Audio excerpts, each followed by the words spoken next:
Are you driving down the pathway of success, but feel a little lost?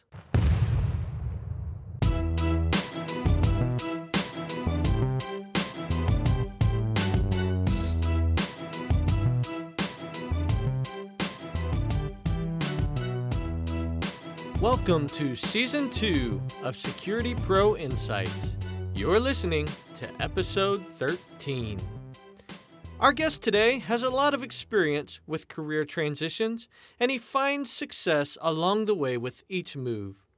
Today, Brian Howell provides his insights on the topic of success, and he helps us define success, and he covers some habits to help us achieve success.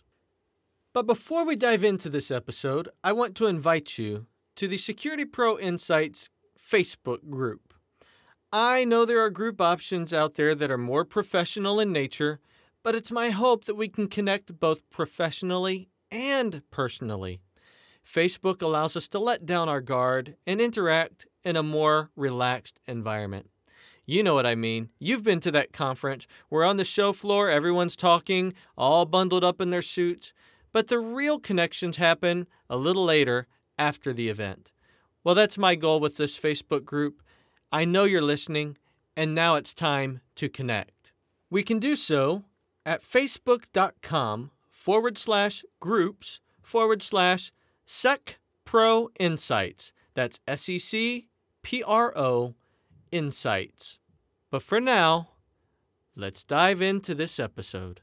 Brian, I want to welcome you to the show. Can you tell us a little more about yourself? Hey, thanks, Scott. Appreciate you inviting me on. It's a privilege to be here, and appreciate the warm welcome. Yeah, so that's right. Close to 15 years in the kind of law enforcement security space. Found myself recently kind of transitioning out of that space and into like a business strategy, operational effectiveness role with a startup in the St. Louis area, and I'm having a blast. So it's a total change of pace for me, but working in a startup is a lot of fun, and no day is the same, and we're moving a million miles an hour, and couldn't be happier at the moment. Before we got on here, you was telling me a little bit about your family. Can you go ahead and share the listeners what your family makeup looks like? Yeah, sure. So wife and I have 4 kids. We live on a small farm kind of outside of the St. Louis area, and we've got a little small farm on 13 acres, and so it's a lot of fun, man. The kids run outside. It's just a haven for them. But yeah, all of our family's in the St. Louis area, so we're here all the time, and this is home base for us. And like you, I'm in St. Louis, and like you, I live on the outskirts of the city, a little different direction than you. Something you didn't know about me, I don't believe, is that I live on 12 acres, so I guess we both have our little farms. Now I'm just curious, what's your little farm actually look like? Oh, that's cool. Yeah, I didn't know that about you. Yeah, so we've got about 6 acres of pasture, roughly. No animals quite yet. We've got grapes, we've got asparagus, we've got apple trees and pear trees and cherry trees. So kind of just in the more of the gardening space, I suppose, right now. But kind of looking to the future, maybe get some chickens and some cows and some goats. I don't know, whatever the kids want to do. Yeah, I think we're right around that same corner. Fun stuff. Well, tell me a little more about this startup, and again, these passions that they're new to you. And tell me a little bit about what started it and kind of where you're at right now. Yeah, there's some elements of the startup. So we're doing some automated imaging, and our main focus right now is the car industry, but we've got some legs in some other industries as well, some kind of ancillary markets. So there's some components of what we do that kind of have led over into the security work. I mean, we use some technology that I was familiar with in the security world in our product now, and so that kind of lent itself really well to kind of those initial conversations in kind of my advisory role. And now I'm able to leverage some of the leadership skills, some of the way that I've interfaced with HR over the years and the legal team, and just kind of some risk management stuff, some HR type stuff as we start to kind of scale the business and we bring on more employees. We all wear a few different hats at the moment. But like most of your listeners probably do in the security space, it's something I'm pretty familiar with. One of the things that jumps out to me about you, Brian, is your pursuit of success. It seems like you're always looking for that next edge to better yourself. And what's interesting, it's not to get better than others per se, it's to better yourself. So today, one of the things I wanted to talk to you about was just success and what you've learned in your time that is not just learning, but maybe some implementable ideas regarding success. And so I wanted to explore that with you as far as what that journey has looked like for you. Yeah, sure. I mean, it's a broad question, right? I think it's a question that has many different answers depending on who you're talking to. Success for me, kind of largely just boils down to simply personal fulfillment, and that's a bit of a broad answer as well. But kind of further break that down, it's my family, and in ensuring that that is really stable, and that we just like to have a lot of fun right around the house, and we don't take a lot of things too seriously, and knowing that thankfully my wife stays at home with our kids, and so she's kind of got the house, and it's freed me up to pursue some of these things that that are kind of personally fulfilling from a professional standpoint. So we just have a really good, solid thing going on at home, which is hugely helpful. Just kind of to break it down even a little bit more, there's just an element of constantly learning, improving yourself, and that can take on many forms, whether it's reading or listening to your podcast or various podcasts. What are you doing to grow, to seek out ways to kind of expand your mind, to kind of be humble enough to figure out where your blind spots are, and knowing that you have them, and knowing that you've got areas of weakness and things that you can be improving on. Kind of surrounding yourself with some people who will hold you accountable to those things, I think, is pretty important. And caring deeply about a few key things, right? I mean, there's a few things that I'm kind of pretty laser focused on at the moment. So find things to kind of care about and care deeply. Lastly for me, it's how, and not that this is in any order, but there has to be an element of kind of helping others, mentoring, whatever that looks like. Whatever you can impact and whatever you're doing. How are you helping other people? Because Lord knows that we've all gotten to where we are because of the generosity and the advice and the counsel of key people in our lives, and we could probably point to those folks, who has helped you along the way and kind of gone out of their way to look after you a bit. So that's really important to me. I find myself in the last few years really kind of trying to focus and be intentional about that every day. Kind of taking the focus away from me and putting it onto my family and my friends and the people who report up through me. And, it's been awesome because, ironically, it's just, for whatever reason, made me happier. It's really a joy for me to try to give back where I can. And so kind of always seeking out those opportunities has been really cool. I think the great thing that you said about that is success is different for everyone.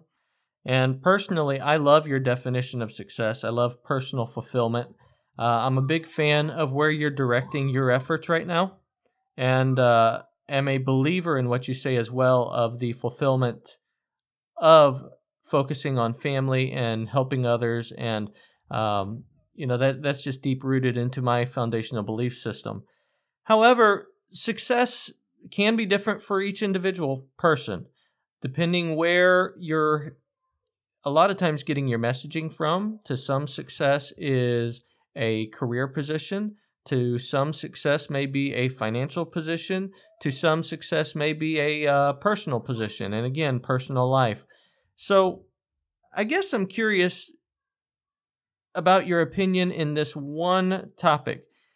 Do you feel that the key to obtaining success is different based on what your definition of success is, or are there some principles we could follow regardless of what your definition of success might be? Yeah, I think that's probably a mixed answer. I think definitely that there's probably some key things that you could focus on, no matter what your ultimate goals are, that will help you get there. And for me, it's never really been about, a certain dollar amount in the bank or a certain, level within an organization or a title. But there's several of my friends, and that is their aim. They don't have, a couple of my friends don't have, a wife or kids at home, and their sole focus at the moment is just really growing professionally and trying to earn as much as they can. And in our conversations, I think there's definitely some common threads that you find weaving their ways in and out of our journeys. Let's say that today I made a decision that I want to be successful, and I've defined it. And because you're a generous person and you like helping people, I've come to you, Brian, and I said, Brian, this is what I want to be in the next year or 3 years or 5 years, however far we're looking. Can you help me get there? Is my question to you. And of course, because you're such a giving and generous person and you like helping and coaching people, I know that you would do everything you can to help out. So, Brian, this is me pleading to you right now. I want to be successful. Where should I start? Great question. So I think the first place that you start is there has to be a component of, in my mind, constant learning or self-improvement. And I think that ties into that a really deep knowledge of yourself. That can look really different for a lot of people, right? I mean, how are you learning and growing? Are you reading? Or what are you consuming? You kind of are what you eat, so to speak. So who are you surrounding yourself with? The community of people around you. Are you the smartest guy in the room all the time, or are you really making an effort to be the dumbest guy in the room? And surround yourself with people who are going to challenge you and kind of hold you accountable to some of these things that you're trying to achieve. And for me, I need an element of manual work to kind of keep me sane. So, that's where the farm kind of comes into play. And I need to eat right. I know there's certain things that when I eat them, I just kind of feel like crap. And so figuring out, knowing yourself well enough to figure out, those things that work well for you and then sticking with them. So I'm hearing you say, just the discipline of knowing who you are. And I agree with that. I think there's a lot of us that struggle with that. In fact, I believe the term out there is just your own emotional intelligence.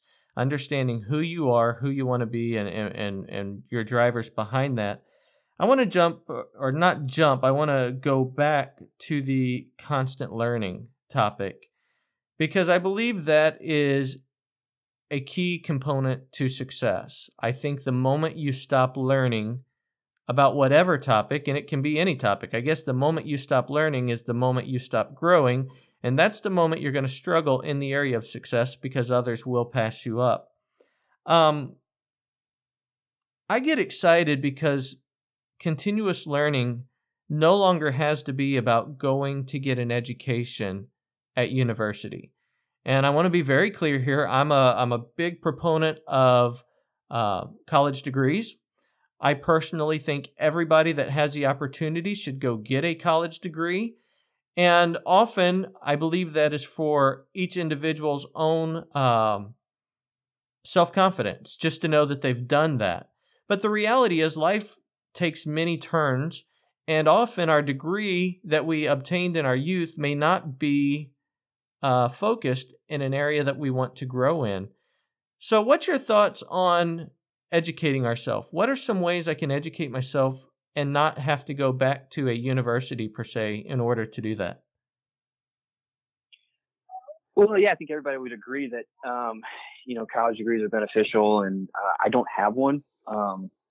But that's certainly not because I think that they're not valuable. I think to kind of circle back to the genesis of all of this, though, is to find something that you're passionate about.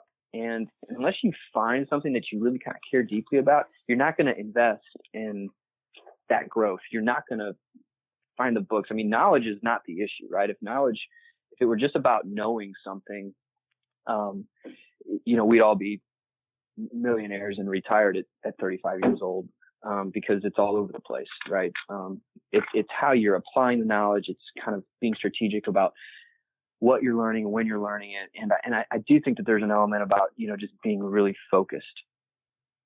It reminds me of a story I took the long route for a degree, and I have my degrees at this point, but I was not the student that went to school right after high school, got the degrees, and did my thing. I took a little bit of a longer journey. And somewhere in that journey, I went to a flea market and I came across two books that caused me to pick them up and say, wow, these look interesting. And one of those was Think and Grow Rich by Napoleon Hill, and a very well known book. And the other one was some sales book, and I honestly don't remember the title at this moment. They were both old books, and they had a price tag of 10 cents on them. So I bought them and took them home, and I not only read them, I devoured them because the information in there was just life-changing for me based on what I had already grown up learning. And it was that day for me that I realized learning is not about the degree. And keep in mind, I was in the middle of the degree, but information abounds everywhere, whether it be online, whether it be a book, or whether it just be networking with people. Information is everywhere. And if you have the desire, really there is nothing that can stop you from gaining, again in quotes, success, whatever that may be for you. Yeah, totally agree. For me, it's been reading largely that has kind of been my go-to for growth and development, and to some extent some podcasts and stuff like that. But I agree. I mean, information is everywhere. What is it that you care about? And if you care about it, I guarantee you that there's a ton of resources out there for you to kind of further your knowledge in that space and grow in that material. Well, based on our discussion on degrees, one thing I know we'll both agree on is once you reach a level in your career, most individuals are not getting their jobs or their promotions based on the degree they received in their younger life. It becomes more about their experience and their level of expertise that comes through this continual learning we were talking about.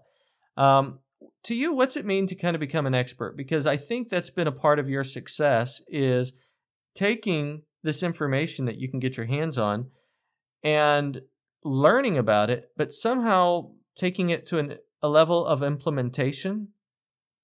And that seems to be where you've really succeeded. So can you kind of give me some advice there? Because I know a lot of people who read a lot, but they struggle to make it work in their life. Yeah, well, I mean, we should preface this whole conversation with, look, take everything that I say with a grain of salt, right? I by no means consider myself an expert. I think I got a long way to go in terms of, the journey of my career, still, kind of midway through, and I'm still learning a ton. So, I think when we talk about becoming an expert, you'll probably hear me talk out of both sides of my mouth a little bit because, in one sense, and as many folks in the security industry know, just everybody's kind of clamoring for resources and business priorities pop up that kind of take headcount away and stuff like that. So we're all wearing different hats, right? I mean, you kind of know a little bit about a lot of things. I've found though that the times in my career where I've had the opportunity to kind of get laser focused on a particular initiative or project or piece of material, those have been the times that I've added the most value to whatever organization I was a part of. And so I think it's really important for folks to, if they can, carve out that time and, really try to become a subject matter expert in whatever, industry that you're in. At least for me, those have been, like I said, the times that I've added the most value and that I've really kind of seen my career, push up to the next level. But, at the same time, I feel like my career has been most of my career has been juggling, really different business priorities, right? I mean, from leading teams to project management to, kind of researching the latest and greatest technology. I mean, you're just always juggling, a million things. And I was going to ask, because most of our audience, again, are security managers or security professionals. And if there's one thing about our field that is consistent, it's that we are always working within emergencies. And we can wake up one day and have the best laid out plans, and something typically is going to knock those plans off base. So how'd you stay laser focused? I agree with that. If you can stay laser focused and focus on that one thing, you're going to add a ton of value. But many of us struggle with that because life is just coming at us like crazy. So do you have any hints there of what you did when you were able to make that happen?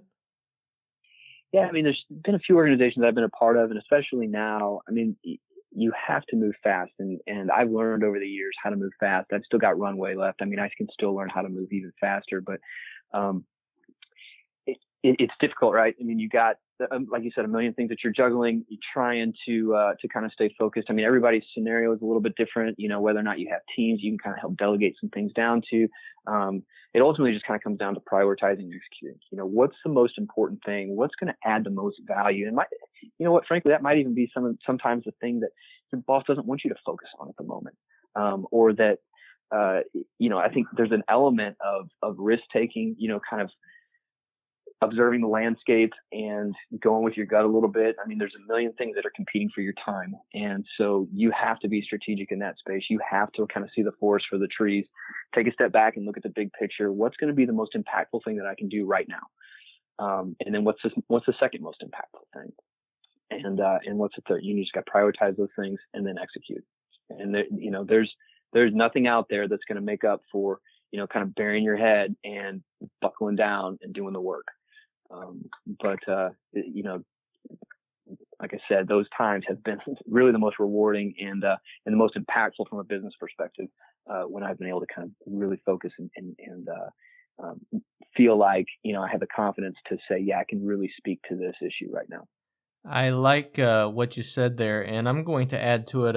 I think it was last week I was having a conversation with a security manager, and he is the head honcho of a very large organization. And we were talking about his success, and he said, Scott, my success really comes from trusting my team. And he said, I've come to learn that I don't know everything. And often people on my team who may be not just one level down from me, but many levels down from me, understand things that I don't understand. And he said, I am so grateful when they step up and speak up based on an idea they have, a thought they have that I may not be thinking of, or I may even be resistant to, but stand up for what they feel is right. And often it's those things that make our organization better. And so my encouragement would be to anyone who maybe is struggling right now, where you believe something or you've learned something and you're struggling to get buy-in within your organization. My encouragement is not to give up on learning about it.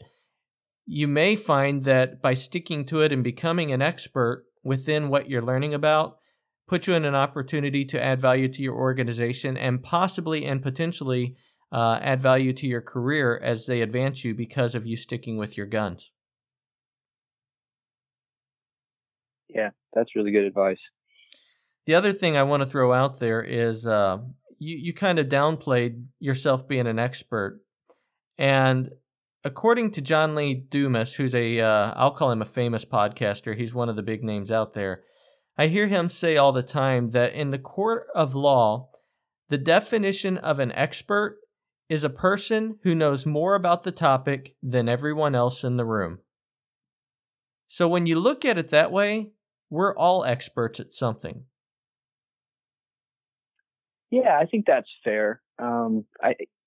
There's so much that I feel like I'm learning and that I have yet to learn. And so, you know, for me, it's just kind of hard to kind of get to that point where I feel I don't ever want to feel like I'm an expert, because in some ways, if I say that, then I feel like I might have a tendency to get comfortable or something like that. So,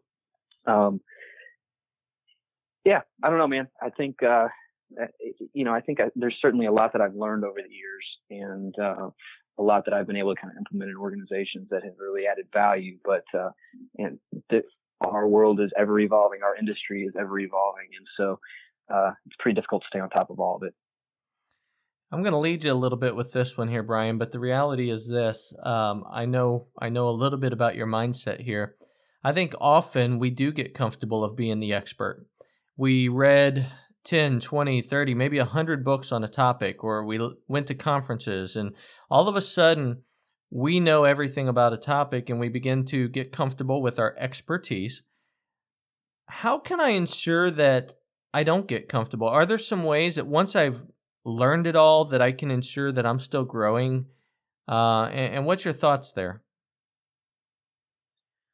Well, for me, it kind of boils down to the community of people that I surround myself with, and these are people that know me well, that know kind of when to challenge me, when to hold me accountable, when to kind of call BS when they see it, and feel totally comfortable doing that. Um, so recognizing that we've all got blind spots. I mean, you really got to, kind of humble yourself. And, it's something that I've been really working on over the last few years and still got a long way to go, is just being humble enough to know that, yeah, man, there's just a lot out there that I don't know yet. And, there's a lot that I know. There's a lot that I don't know. And, being willing to learn, being willing to, um, kind of have those people around you to keep you in check a bit, has been really important for me. Not to mention the inner circle that you talked about, whether that be family, friends, coworkers. It's important that we all have a inner circle. And Jim Rohn is known for this famous quote that you are the average of the 5 people you hang out with most. And I think it's very Yeah. important that we focus on our inner circle and also make sure that those that are in our inner circle are the people that we actually want to be. Because if not, you need to understand the reality. You are who you are hanging out with. Yeah. Yeah. I always say that all the time to my kids. It's you are what you eat. And that's, true in a lot of, veins that runs in. But, yeah, certainly true. I mean, you've got to just be really, in my mind, intentional about the people that you're close to. Brian, I got another question for you here. It comes down to this. You started the show defining what success is to you personally right now. And one of those criteria was helping others. Again, being generous with your time and being generous with your knowledge. At what point is someone expert enough to help others? Right now. I don't think that you ever get to a point where you're like, okay, I've hit the threshold. Now I can help somebody. I think that if you are really, if it's really truly something that you care about and you want to implement in your life is helping others, then I guarantee you that you can look around, to your family and your friends and your community, whoever that is, and find ways to help. And like I said, there's been a lot of people who have kind of helped me along the way and guided and mentored me, um, both professionally and personally. And so I would just challenge your listeners to take a hard look at the folks that kind of immediately surrounding them. What are some of the things that you're involved in? What are some areas that you're not involved in but you could be, within the community? And I tell you what, there's been for me the few times that I've had a real opportunity to kind of impact somebody's life have been probably some of the most fulfilling moments of my life. And so that's just me personally. I know that might not be up everybody's alley, but for me, it's really key to being fulfilled. The root of every individual is the desire to help others. And they often say all you have to do is go to any person in any country, and if you can get the message across, help me or can you help me, that every human being, because it is innately inside them, will jump to help somebody because that's what we all long to do. And there is such fulfillment in being able to help others out. I'm so happy that you said right now's the time because I think often we think that we have to know so much or know everything actually on a topic. And we don't have to know everything. We just have to know enough to help the next person out. I'm in full agreement with you that right now is the time to help others and take your expertise and pour it into others if they are looking for your support. Yeah, no doubt. I mean, there's no doubt that all of your listeners have something to contribute. And so what is that thing? And it's going to be different for the people, for each person that you're kind of interacting with, but find those ways. I guarantee you that they're out there. I grew up in the church environment, and one of the common phrases you'll hear in a church environment is when you are hearing the pastor, people will refer to it as being fed the Word of God. And you can take that and apply it to any aspect of your life of learning. When you are learning something, you are being fed new information, and it's in that feeding that you begin to grow. I heard a motivational speaker the other day, and I forget who it was, so my apologies on that. What he said was very well said, and it was this: at some point, you've learned enough, and now you have to teach. And you have to move from learning to teaching in order to continue growing. If you do not move from learning to teaching, growing stops. And the analogy is learning is feeding yourself, teaching is the exercise portion of it. So now you've grown, just like a baby into an adult, you've grown by eating, but your body takes on full structure and full strength through exercise, and that exercise comes from teaching others. And I just thought that was a great analogy of our growth, our success. It's all combined into feeding and exercising, learning and teaching. And in my opinion, that is success. When you are learning always and teaching always, that's when you have attained success in my mind. Yeah, I think that's especially important for people that are listening to this that have, teams that report up to them. I guarantee you, if you kind of change up your approach just a bit into kind of more of a servant leadership mindset, your team is going to feel that impact, almost instantaneously. And whether or not it really kind of takes your team to the next level, I don't know. But I think at the very least, you're going to grow from that. I feel pretty confident in saying that your team is going to, if you're not already doing that your team is going to really flourish as well. So we talk about leadership and leadership success, and that was really what we wanted to talk about today: is growing as a leader, being successful as a leader, defining what success is. I just want to throw out the things I heard in this conversation and make sure that you feel that I've covered it. And what I heard in this conversation, number one, is having a clear direction of what success means to you. And so for an organizational leader, they should have clear goals. They should have clear insight as to what they want their department to be.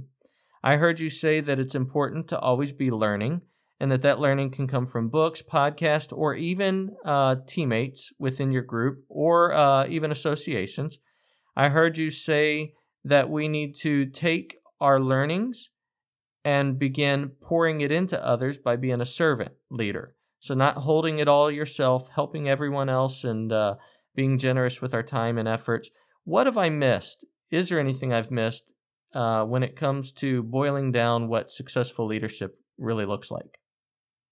Yeah, I don't know, man. I mean, those are the things that have, kind of seem to work well for me. And I'm sure that there's things just in the being mindful of time that obviously there's a lot of ways that this could have gone, and a lot of little avenues we could go down, kind of breaking this down. But at kind of the 50,000-foot view, yeah, really, I feel like those have been, really helpful for me, impactful to my teams over the years, and even pretty impactful now with what I'm doing in St. Louis. I'm going to add one thing that I failed to mention in that list, even plug a future podcast at this moment, because coming up in the very near future, we will have a podcast on the topic of networking with our peers. And I just want to remind everyone that we are who we hang out with. And I think that's a critical piece as well. If you're sitting inside your office and you're not getting outside the doors to meet with others, if you're not listening to your peers through a podcast, through a conference or association meetings, you're selling yourself short. And so that would be the other thing I would add, is making sure that you are spending time with like-minded people who believe similarly to you, so that you guys can obtain, again, success, whatever that means to you, together.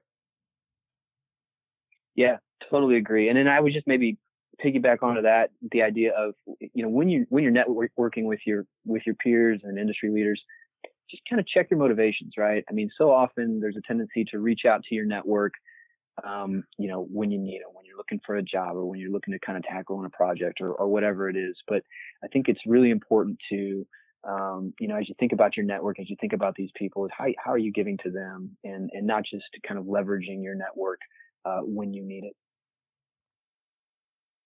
Well, Brian, I want to thank you for the time you've given us already. And like you said, we could have went a million different routes in this. We have to watch the clock. I'm looking at the clock right now, and we have come to a point where we need to end the podcast. I know you are a lover of books, of various topics. I'm going to put you on the spot right now and ask you the final question of this podcast. And that is, give me 2 or 3 books that you would recommend anyone to read. Yeah, man, there's tons. I can tell you what's sitting on my nightstand right now is the new book by Tim Ferriss called Tools of Titans. I'd recommend everybody pick that up. It's got so many nuggets in it, man. I'm not even a quarter way through it, and it's just like my highlighter's running out. So, Tools of Titans, Tim Ferriss. Anybody out there that's leading teams, I was just recently taking, my last team through a book called Extreme Ownership by Jocko Willink and Leif Babin, and that was transformational for my team. I would encourage you, however big your team is, pick up a copy for each leader in your organization, and go through a chapter every 2 weeks or whatever your cadence is, and promise you a lot of good stuff in that. So that was interesting. We didn't get into that during the call, but you encourage what I would call book reviews, finding a book that is useful for your team, buying that book for your team, and utilizing that as a tool for discussion and growth within your own team. Yeah, I mean, every team's a little bit different, but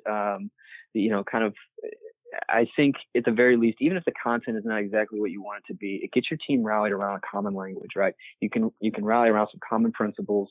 You can kind of point back to some things, that you guys have learned when something pops up 6 months from now. It's just been a good exercise, taking a few teams through books over the years. I've always had pretty good success with it. Well, awesome. I know you downplayed your level of success a little bit. I do appreciate that bit of humility. At the same time, I appreciate you investing in every one of us today and allowing us to learn from you and some of the habits that you have put in place to lead to your success that you have today. I want to thank you again for your time, Brian. Appreciate it much. Oh, man, it was a privilege, Scott. All the best to you, and I appreciate you having me on.